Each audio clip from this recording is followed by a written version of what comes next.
मन सभी प्रवृत्तियों का पुरोगामी है, मन उनका प्रधान है, वे मनोमय है।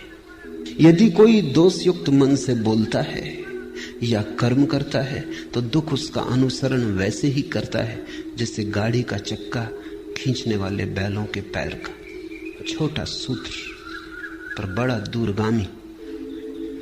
ध्यान रखना, बुद्ध किसी शास्त्र को नहीं दोहरा रहे हैं, बुद्ध से शास्त्र पैदा हो रहा है। मन सभी प्रवृत्तियों का पुरोगामी है। कोई भी वृत्ति उठती है, राह पर तुम खड़े हो, एक सुंदर कार निकली, क्या हुआ तुम्हारे मन में? एक छाप पड़ी, एक काली कार निकली, एक प्रतिबिंब गूंजा। कार के निकलने से वासना पैदा नहीं होती। अगर तुम देखते रहो और तुम्हारा देखना ऐसा ही तटस्थ हो जैसे कैमरे की आंख होती, कैमरे के सामने से भी कार निकल जाए, वो फोटो भी उतार देगा तो भी कार खरीदने नहीं जाएगा और न सोचेगा कि कार खरीदनी है। अगर तुम वहां खड़े हो और कैमरे जैसी तुम्हारी आंख है, तुमने सिर्फ देखा, काली कार गुजर गई, चित्र बना गया, एक छाया आई गई, कुछ भी कठिनाई नहीं है। लेकिन जब ये काली छाया कार की तुम्हारे भीतर से निकल रही, तब तुम्हारे मन में एक कामना जगी, ऐसी कार मेरे पास हो। मन में एक विकार उठा, एक लहर उठी, जैसे पानी में किसी ने कंकड़ फेंका और लहर उठी। कार तो जा चुकी, अब लहर तुम्हारे साथ है। अब ये लहर तुम्हें चलाएगी। तुम धन कमाने में लगोगे या तुम चोरी करने में लगोगे या किसी की जेब काटोगे। अब तुम कुछ करोगे। अब वृत्ति ने तुम्हें पकड़ा। अब वृत्ति तुम्हारी कभी क्रोध करवाएगी अगर कोई बाधा डालेगा। अगर कोई मार में आएगा तो तुम हिंसा करने को उतारू हो जाओगे, मरने मारने को उतारू हो जाओगे। अगर कोई सहारा देगा तो तुम मित्र हो जाओगे, कोई बाधा देगा तो शत्रु हो जाओगे। अब तुम्हारी रातें इसी सपने से भर जाएंगी। बस ये कार तुम्हारे आसपास घूमने लगेगी। जब तक ये ना हो जाए तुम्हें चैन ना मिलेगा। और मजा ये है कि वर्षों की मेहनत के बाद जिस दिन ये तुम्हारी हो जाएगी, तुम अचानक पाओगे कार तो अपनी हो गई, लेकिन अब इन वर्षों की बेचैनी का अभ्यास हो गया। अब बेचैनी नहीं छोड़ती। कार तो अपनी हो गई लेकिन बेचैनी नहीं जाती, क्योंकि बेचैनी का अभ्यास हो गया। अब तुम इस बेचैनी के लिए नया कोई यात्रा पथ खोजोगे। बड़ा मकान बनाना है, हीरे ज़ेवरात खरीदने हैं। अब तुम कुछ और करोगे, क्योंकि अब बेचैनी तुम्हारी आदत हो गई। और अब इस बेचैनी का तुम क्या करोगे? इस सालों तक बेचैनी को संभाला, कार तो मिल गई, लेकिन अब कार का मिलना न मिलना बराबर है। अब ये बेचैनी पकड़ गई। इसलिए तो धनी बहुत लोग हो जाते हैं और धनी नहीं हो पाते, क्योंकि जब वे धनी होते हैं तब तक बेचैनी अभ्यास का हो गया उसका। जब तक धनी हुए तब तक चैन से ना रह सके। सोचा कि जब धनी हो जाएंगे तब चैन से रह लेंगे, लेकिन चैन कोई इतनी आसान बात है? अगर बेचैनी का अभ्यास घना हो गया तो धनी तो तुम हो जाओगे, बेचैनी कहां जाएगी? तब और धनी होने की दौड़ लगती और मन कहता और धनी हो जाएं फिर। लेकिन सारा जाल मन का है। बुद्ध ने अपनी एक एक वृत्ति को जांचा और पाया कि वृत्ति मन के सरोवर में उठी लहर है। वृत्ति का मतलब ही लहर होता है, वो मन का कब जाना है। अगर मन निष्कंप रह जाए तो कोई वृत्ति पैदा नहीं होती। अगर मन कब गया तो वृत्ति पैदा हो जाती। फिर कोई फर्क नहीं पड़ता कि किस चीज से कपता है। आज से 2500 साल पहले बुद्ध के समय में कार तो नहीं थी, तो कई नासमझ सोचते हैं कि तब बड़ी शांति थी, क्योंकि कार नहीं थी तो कार की तो चिंता पैदा ही नहीं हो सकती थी। हवाई जहाज नहीं था तो हवाई जहाज खरीदना, इसकी चिंता तो पैदा नहीं हो सकती थी। लेकिन तुम गलती में हो, चिंताएं इतनी ही थी, क्योंकि किसी के पास शानदार बैलगाड़ी थी, बग्घी थी, वो चिंता पैदा करवाती थी। किसी के पास शानदार घोड़ा था, वो चिंता पैदा करवाता था। चिंता के लिए विषय से कोई फर्क नहीं पड़ता। तुम लहर सरोवर में उठाने के लिए एक कंकड़ फेंको या कोहिनूर हीरा फेंको, इससे कोई फर्क नहीं पड़ता। कोहिनूर हीरा भी वृत्ति उठाता है, साधारण कंकड़ भी उतनी ही वृत्ति उठाता, उतनी लहर उठाता है। पानी फिक्र नहीं करता कि तुमने कोहिनूर फेंका कि कंकड़ फेंका। कुछ फेंका, बस इतना काफी है। मन में कुछ भी फेंका और उपद्रव शुरू हुआ। मन सभी प्रवृत्तियों का पुरोगामी, मन उनका प्रधान है, वे मनोमय है। यदि कोई दोषयुक्त मन से बोलता है या कर्म करता है तो दुख उसका अनुसरण वैसे ही करता है जैसे गाड़ी का चक्का खींचने वाले बैलों के पैर का। बुद्ध ने एक सूत्र पाया, जीवन में दुख है, हम भी जीवन में दुखी हैं। और जब हमें दुख पकड़ता है तो हम पूछते हैं किसने दुख पैदा किया, कौन मेरा दुख पैदा कर रहा है? पत्नी, पति, बेटा, बाप, मित्र, समाज, कौन मेरा दुख पैदा कर रहा है? आर्थिक व्यवस्था, सामाजिक ढांचा, कौन मेरा दुख पैदा कर रहा है? मार्क्स से पूछो तो वो कहता है दुख पैदा हो रहा है क्योंकि समाज का आर्थिक ढांचा गलत है, गरीबी है, अमीरी है, इसलिए दुख पैदा हो रहा है। फ्रायड से पूछो तो वो कहता है दुख इसलिए पैदा हो रहा है कि मनुष्य को अगर उसकी वृत्तियों के प्रति पूरा खुला छोड़ दिया जाए तो वो जंगली जानवर जैसा हो जाता है। दुख पैदा होगा उससे, सभ्यता नष्ट हो जाएगी। अगर उसे संभाला बुझाया जाए, तैयार किया जाए, परिष्कृत किया जाए तो दमन हो जाता है। दमन होने से दुख पैदा होता है। इसलिए फ्रायड ने कहा दुख कभी भी ना मिटेगा। अगर आदमी को बिल्कुल खुला छोड़ दो तो मारकाट हो जाएगी, क्योंकि आदमी के भीतर 1000 तरह की जानवरी वृत्तियां हैं। अगर दबाओ, ढंग का बनाओ, सज्जन बनाओ तो दमन हो जाता है। दमन होता है तो दुख होता रहता है, वृत्तियां पूरी नहीं हो पाती। पूरी करो तो मुसीबत, न पूरी करो तो मुसीबत। तो फ्रायड ने तो अंत में कहा कि आदमी जैसा है कभी सुखी हो ही नहीं सकता, सुख असंभव है। फ्रायड और मार्क्स, इनका विश्लेषण ही अगर अकेला विश्लेषण होता तो पक्का है कि आदमी कभी सुखी नहीं हो सकता, क्योंकि रूस में गरीब अमीर मिट गए लेकिन दुख नहीं मिटा। गरीब अमीर मिट गए तो दूसरे वर्ग खड़े हो गए। कोई पद पर है, कोई पद पर नहीं है, कोई कम्युनिस्ट पार्टी में है, कोई कम्युनिस्ट पार्टी में नहीं है। जो पद पर है वो इतना शक्तिशाली हो गया है जितना धनी पुराने दिनों में कभी भी न था, और जो पद पर नहीं है वो इतना निर्बल हो गया है जितना भूखा भिखमंगा गरीब कभी नहीं था। धनी के हाथ में इतनी ताकत कभी नहीं थी जितनी रूस में पदाधिकारी के हाथ में। संघर्ष वहीं के वहीं खड़ा है, भेद वहीं के वहीं खड़ा है, वर्ग नए बन गए, पुराने मिटे। तो कुछ ऐसा लगता है आदमी बीमारी बदलता जाता है। क्रांतियों के नाम से केवल बीमारी बदलती, कुछ भी बदलता नहीं। ऊपर के ढंग बदलते हैं, भीतर का रोग जारी रहता है। सब क्रांतियां व्यर्थ हो गई। सिर्फ बुद्ध की एक क्रांति अभी भी सार्थकता रखती। बुद्ध कहते हैं तुम्हारे मन में ही कारण है। बाहर खोजने गए, पहला कदम ही गलत पड़ गया, अब तुम ठीक कभी ना हो पाओगे। तुम्हारे मन में ही दुख का कारण है। जब भी तुम किसी को दुख देना चाहते हो तुम दुख पाओगे। जब भी तुम दुख देने की आकांक्षा से भरे किसी विचार के पीछे जाते हो तुम दुख के बीज बो रहे हो। दूसरे को दुख मिलेगा या नहीं मिलेगा, तुम्हें दुख जरूर मिलेगा। तुम अगर आज दुख पा रहे हो तो बुद्ध कहते हैं कल बोए बीजों का फल है। और अगर कल तुम चाहते हो दुख न पाओ तो आज कृपा करना, आज बीज मत बोना। यदि कोई दोषयुक्त मन से बोलता है, सोचता है, व्यवहार करता है या वैसे कर्म करता है तो दुख उसका अनुसरण वैसे ही करता है जैसे गाड़ी जाती तो बैलों के पीछे चाक चले आते।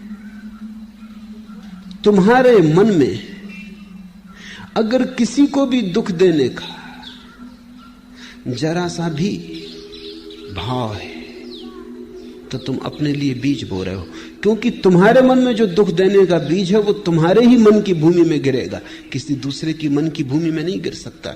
बीज तो तुम्हारे भीतर है, वृक्ष भी तुम्हारे भीतर ही होगा, फल भी तुम ही भोगोगे।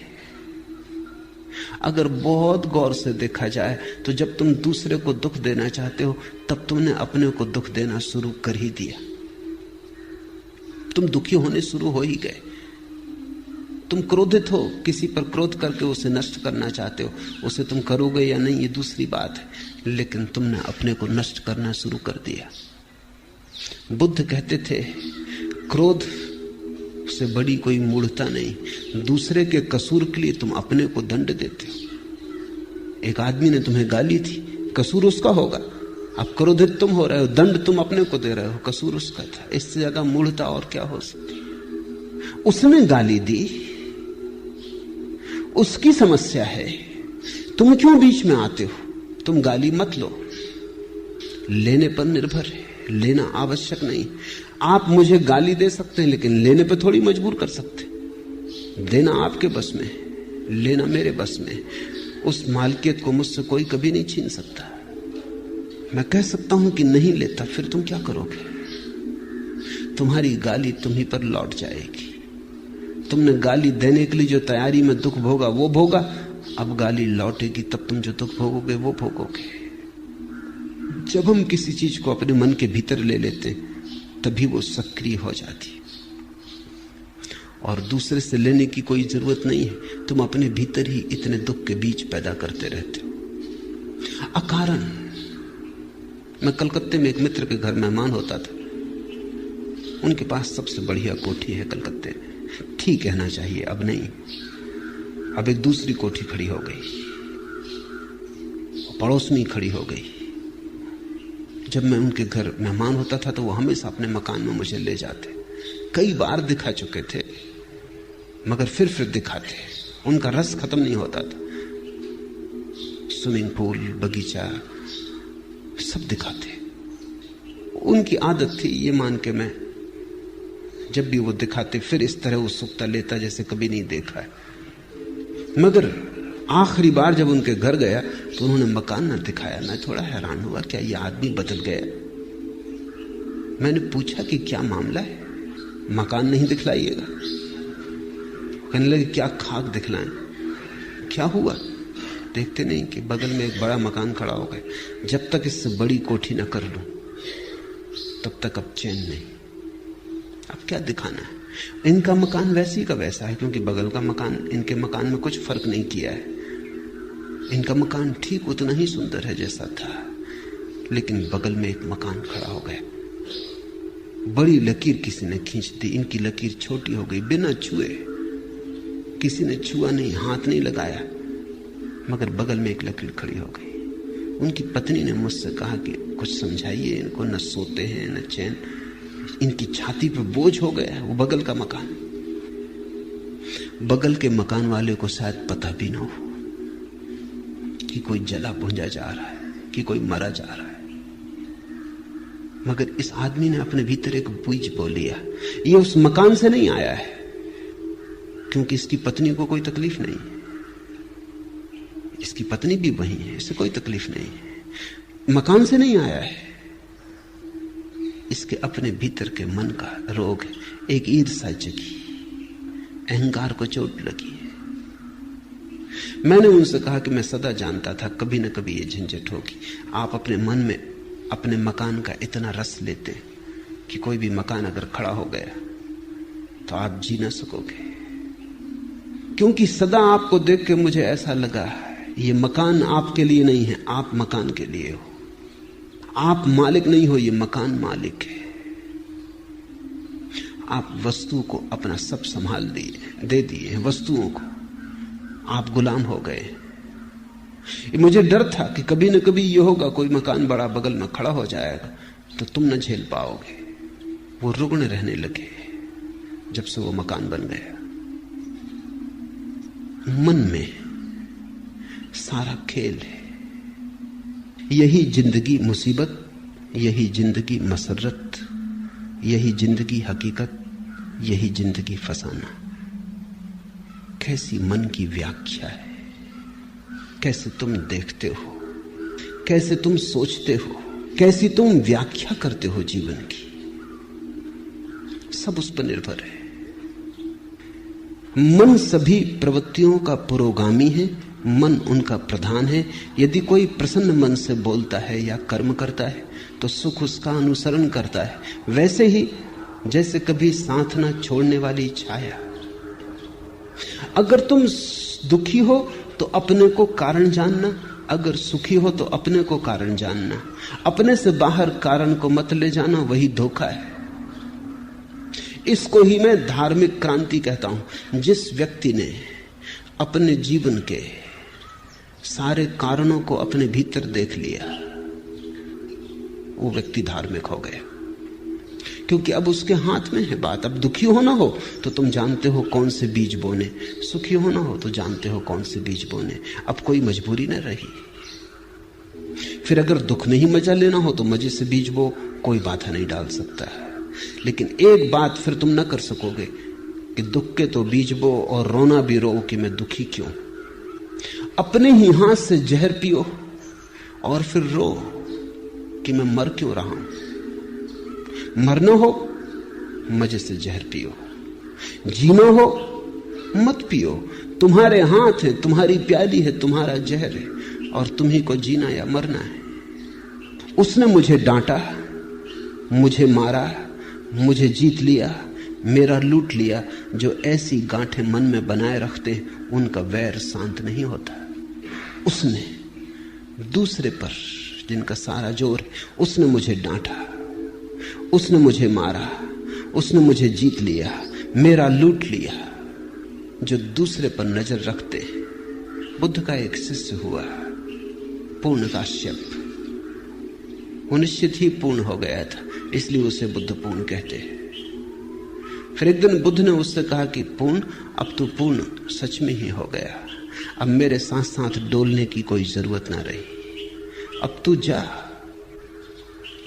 अब तू गांव गांव नगर नगर घूम और डोल, मेरी खबर ले जा। मेरे पास तूने जो पाया है उसे लुटा। पूर्ण ने कहा, भगवान किस दिशा में जाऊं? आप इशारा कर दे। बुद्ध ने कहा, तू खुद ही चुन ले। अब तू खुद ही समर्थ है, अब मेरे इशारे की भी कोई जरूरत ना रही। तो पूर्ण ने कहा कि जाऊंगा। सूखा नाम का एक इलाका था बिहार में, वहां जाऊंगा। बुद्ध ने कहा, तू खतरा मोल ले रहा है। वो जगह भली नहीं, लोग सज्जन नहीं, लोग बड़े दुष्ट हैं और लोग सताने में रस लेते हैं। लोग तुझे परेशान करेंगे। इन पीत वस्त्रों में उन्होंने भिक्षु कभी देखा नहीं। वो बड़े जंगली हैं, तू वहां मत जा। पर पूर्ण ने कहा, इसलिए तो उनको मेरी जरूरत है, किसी को तो जाना ही होगा। कब तक वे जंगली रहें? कब तक उनको पशुओं की तरह रहने दिया जाए? मुझे जाना होगा, आज्ञा दे। बुद्ध ने कहा, जा, मेरे 2-3 सवालों के जवाब दे दे। पहला, अगर वे तुझे गालियां दे, अपमान करें तो तुझे क्या होगा? तो पूर्ण ने कहा, ये भी आप मुझसे पूछते हैं क्या होगा? आप भली भांति जानते कि मैं प्रसन्न होऊंगा, क्योंकि मेरे मन में ये भाव उठेगा, कितने भले लोग हैं, सिर्फ गालियां देते, मारते नहीं। मार भी सकते थे। बुद्ध ने कहा, ठीक, मगर अगर मारने ही लगे तो तेरे मन में क्या होगा? पूर्ण ने कहा, आप पूछते, आप भली भांति जानते कि पूर्ण प्रसन्न होगा कि धन्य भाग कि मारते हैं, मार ही नहीं डालते, मार भी डाल सकते थे। बुद्ध ने कहा, आखिरी सवाल पूर्ण, अगर मार ही डालें तो मरते वक्त तेरे मन में क्या होगा? पूर्ण ने कहा, आप और पूछते, आपको भली भांति मालूम है कि जब मैं मर रहा हूंगा तो मेरे मन में होगा, धन्य भाग, उस जीवन से छुटकारा दिला दिया जिसमें कोई भूल चूक हो सकती थी। बुद्ध ने कहा, अब तू जा, अब तुझे जहां जाना है तू जा। अब तुझे कोई गाली नहीं दे सकता, अब तुझे कोई मार नहीं सकता, अब तुझे कोई मार डाल नहीं सकता। ऐसा नहीं कि वो तुझे गाली ना देंगे, गाली तो वो देंगे, लेकिन तुझे अपनी कोई गाली नहीं दे सकता। ऐसा नहीं कि वो तुझे मारेंगे नहीं, मारेंगे, लेकिन तुझे अब कोई मार नहीं सकता। और कौन जाने कोई तुझे मार भी डाले, लेकिन अब तू अमृत है, अब तेरी मृत्यु संभव नहीं। सारा खेल मन का है। कैसे हम देखते, उसने मुझे डांटा, उसने मुझे मारा, मुझे जीत लिया, मेरा लूट लिया। जो ऐसी गांठें मन में नहीं बनाए रखते हैं, उनका वैर शांत हो जाता है। और वैर नरक है, कहीं और कोई नरक नहीं। शत्रुता में जीना नरक है। तुम जितनी शत्रुता अपने चारों तरफ बनाते हो उतना तुम्हारा नरक बड़ा हो जाता है। तुम जितनी मित्रता अपने चारों तरफ बनाते हो उतना स्वर्ग खड़ा हो जाता है। स्वर्ग मित्रों के बीच जीने का नाम है, नरक शत्रुओं के बीच जीने का नाम है। और सब तुम पे निर्भर है। नरक कोई भौगोलिक जगह नहीं है और न कोई स्वर्ग कोई भौगोलिक जगह है। नक्शों में मत पड़ना। मनोदशाएं, स्टेट्स ऑफ माइंड। जब तुम सारे जगत को मित्र की तरह देखते हो, ऐसा नहीं कि सारा जगत मित्र हो जाएगा, इस भूल में मत पड़ना। लेकिन तुम जब सारे जगत को मित्र की भांति देखते हो, तुम्हारे लिए जगत मित्र हो गया, तुम्हारे शत्रु समाप्त हो गए। और अगर कोई तुम्हारी शत्रुता करेगा तो वो शत्रुता उसके मन में होगी, वो उसकी पीड़ा पाएगा, लेकिन तुम्हें कोई पीड़ा नहीं दे सकता। इस संसार में वैर से वैर कभी शांत नहीं होता, अवैर से ही वैर शांत होता है। यही सनातन धर्म है, यही नियम है। नहीं वैरेन वैरानी समंतीद कुदाचनम, अवैरेन चा समंती एस धम्मो सनातनो।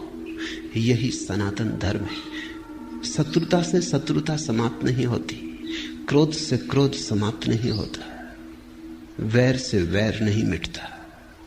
और जितना वैर बढ़ता जाता है उतना तुम अपने चारों तरफ अपने हाथों नरक निर्मित करते चले जाते हो। ये जगत तुम्हारी कृति है। तुम चारों तरफ अपना परिवेश बनाते हो। ये बात तुम्हें दिखाई पड़ जाए, ये इशारा तुम्हें समझ आ जाए तो तुम्हें फिर कोई दुख नहीं दे सकता। तुम्हारा स्वभाव तब सुख हो जाएगा। फैलाओ मैत्री। महावीर ने कहा है, मित्ति में सब भूएसु वैरम मज्ज न के नहीं।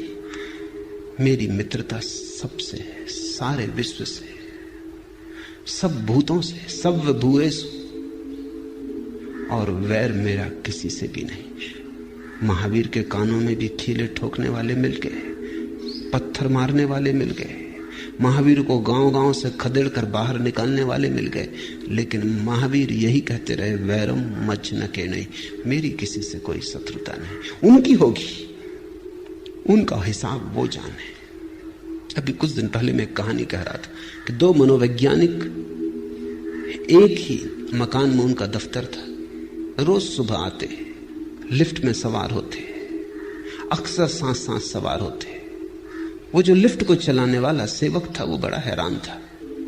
जब भी वे दोनों सांस सांस जाते तो पहले एक मनोवैज्ञानिक उतरता 10वीं 12वीं मंजिल पे कहीं। जब भी वो उतरता दरवाजे से लौट के दूसरे मनोवैज्ञानिक के ऊपर थूकता, चला जाता अपनी तरफ, और दूसरा चुपचाप अपना रुमाल निकाल के अपना मुंह पहुंच लेता, टाई पहुंच लेता, या कोट पे पड़ गया होता थूक पहुंच लेता, रख लेता और अपना बस तैयारी करने लगता, क्योंकि 15वें या 20वें मंजिल पर उसको उतरना। आखिर उस लिफ्ट मैन को और संभालना मुश्किल हो गया। एक दिन उसने कहा कि बात बहुत हो जा रही, ये मामला क्या है, ये आदमी क्यों आपके ऊपर थूकता है?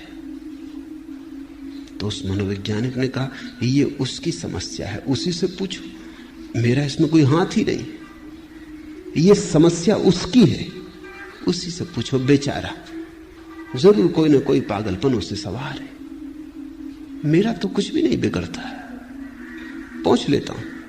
उसकी सोचो, असली तकलीफ वही पा रहा है। थूकने के पहले तकलीफ पाता होगा, थूकते वक्त तकलीफ पाता है, पीछे तकलीफ पाता होगा, क्योंकि समस्या उसकी है, वही कुछ कर रहा है, हम तो केवल दर्शक हैं।